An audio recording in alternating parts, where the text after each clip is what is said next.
আসসালামু আলাইকুম। আহ, আহ, বাংলাদেশ ব্যাংক সহকারী পরিচালক পরীক্ষার যে প্রশ্ন পদ্ধতির প্যাটার্নে যে চেঞ্জটা এসেছে সেখানে অ্যানালিটিক্যাল স্কিল বা ক্রিটিক্যাল রিজনিং এগুলো আছে।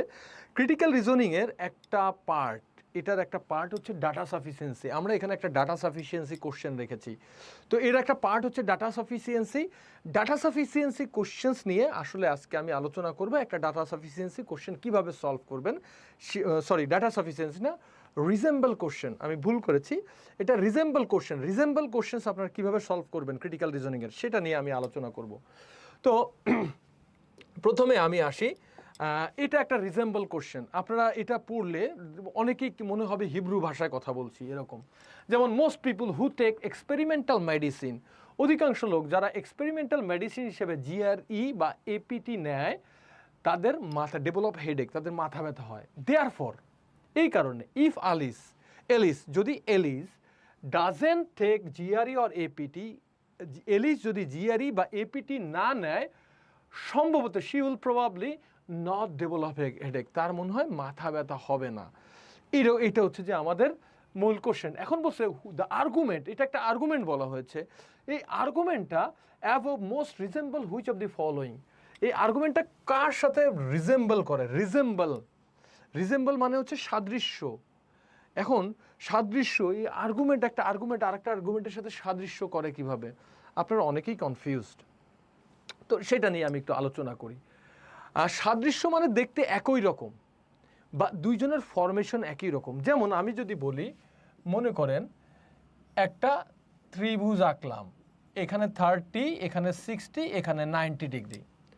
ঠিক পাশে আরেকটা ত্রিভুজ আঁকলাম, এখানেও তিনটা কোণ 30, 60, 90।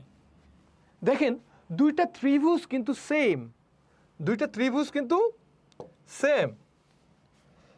সেম মানে কি? দুইটা ত্রিভুজের স্ট্রাকচার সেম। দুইটা ত্রিভুজ কি সমান? এই দুইটা ত্রিভুজ সমান না, কিন্তু তারা সাদৃশ্য, দেখতে একই রকম। তার মানে এই দুইটা ত্রিভুজ সাদৃশ্য হচ্ছে কখন? যখন বোথ দ্য মানে ট্রায়াঙ্গেলের স্ট্রাকচার সেম স্ট্রাকচার ফলো করতেছে, 30, 60, 90। এটা হচ্ছে যে সাদৃশ্য। তো আমরা আর্গুমেন্টের ক্ষেত্রে সাদৃশ্য বলবো যখনই দুইটাই আর্গুমেন্ট সেম স্ট্রাকচার ফলো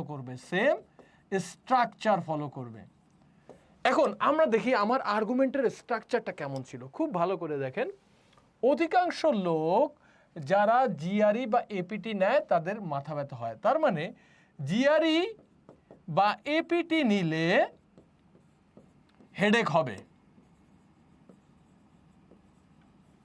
এটা হচ্ছে যে আমাদের আর্গুমেন্টটা কিরকম, জিআরই বা এপিটি নিলে হেডেক হবে। এখন বলতেছে এলিস ডাজেন্ট টেক, যদি জিআরই না নেয় বা এপিটি না নেয় তাহলে তার হেডেকও হবে না। আর্গুমেন্টটা একটু ভালো করে খেয়াল করেন। আমাকে বলা হলো যে তুমি যদি এই কাজ করো পাস করবা, তুমি যদি মনে করেন আমি যদি বলি আপনারা যদি নিয়মিত রিডিং পড়াশোনা করেন চাকরি পাবেন। এখন আপনি যদি নিয়মিত পড়াশোনা না করেন আপনি চাকরি পাবেন না। দেখেন ওই স্ট্রাকচার ফলো করছে, একটা করলে একটা হবে। এখন একজন ব্যক্তি ওই কাজটা করে নাই, তার সেকেন্ড কাজটাও হয় নাই, ব্যাস এইটা। এখন এটা নিয়ে আমরা একটু আলোচনা করি কোনটা রিজেম্বল করছে। দেখেন মোস্ট ডবারম্যানস, আমরা দেখি এই আর্গুমেন্টের সাথে কোনটা মিলে।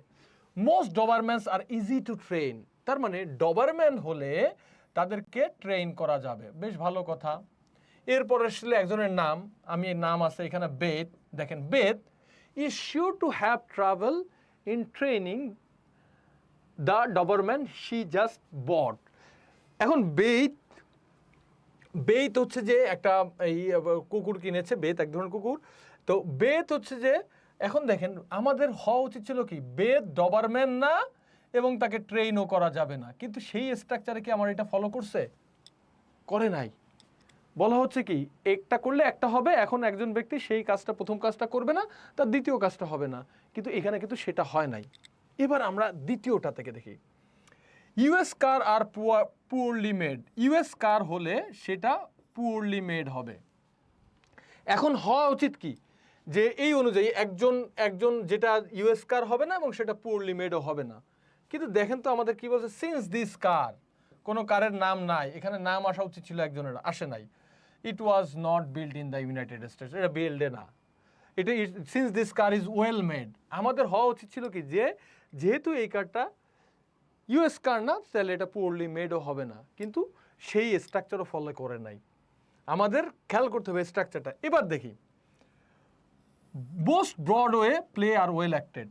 ব্রডওয়ে প্লে হলে সেটা ওয়েল অ্যাক্টেড হবে, জিআরই বা এপিটি হলে হেডেক হবে। এখন একটা নাম আসবে, নাম আসছে কি logic game. Logic game, logic game কি হওয়া উচিত না, সেটা এই স্ট্রাকচারের দিকে খেয়াল করেন, সেটা লজিক গেম ব্রডওয়ে প্লে হবে না এবং সেটা ওয়েল অ্যাক্টেডও হবে না। একটু ভালো করে দেখেন সেটা কি আছে কিনা। Broadway play are well acted logic game which is not Broadway play. দেখেছেন এই structure Alice doesn't take negative, এটা নেগেটিভ, পরেরটাও নেগেটিভ, সে ডেভেলপ করবে না হেডেক।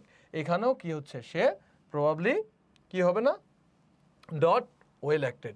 আমাদের অ্যান্সার চয়েস হচ্ছে সি। এইরকম ক্রিটিক্যাল রিজনিং আপনাদের পরীক্ষায় আসবে। আপনাদের পরীক্ষায় এই ধরনের ক্রিটিক্যাল রিজনিং, অনেক ধরনের আর কি ক্রিটিক্যাল থিঙ্কিং আসবে। এইগুলোতে যদি টাইম ম্যানেজমেন্ট করতে চান, আপনাকে আসলে বেসিক আন্ডারস্ট্যান্ডিংটা করতে হবে। এই বেসিক আন্ডারস্ট্যান্ডিংটা শিখতে যদি চান, আপনারা আমাদের অ্যানালিটিক্যাল স্কিল কোর্সে দ্রুত ভর্তি হয়ে যেতে পারেন মাত্র 250 টাকায়। Thank you.